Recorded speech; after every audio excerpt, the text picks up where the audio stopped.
In a moment, we're going to speak to Al Jazeera's Paul Brennan. He's live in Brussels for us. But first, to Athens now and John Psaropoulos. And John, what is the latest on this deal they've agreed? How did they manage to get over the thorny pension issue?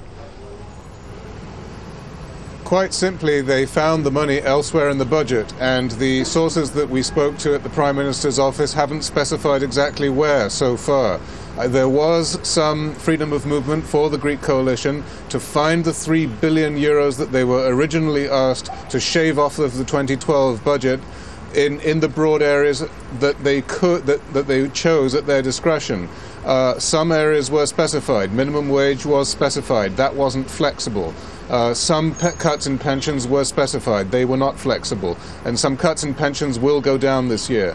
And also specified were 15,000 job cuts in the public sector. But there was some wiggle room for hundreds of millions of euros, some 600 to 800 million as we understand.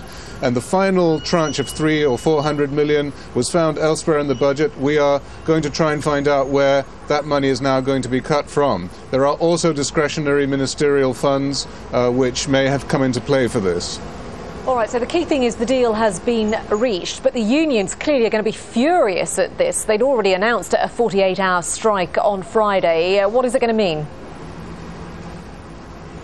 It's going to mean that legislators are going to be under direct pressure by the street outside Parliament tomorrow and on Saturday as they begin to debate the bill that they are supposed to vote into law on Sunday night that will transfer the present package, the negotiating package, into law and will make it effective almost immediately.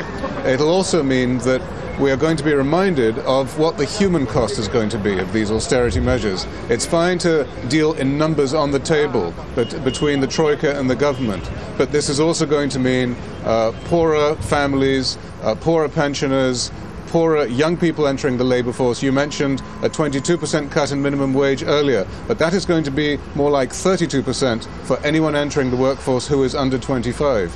So that is a very severe burden for young people trying to build a career.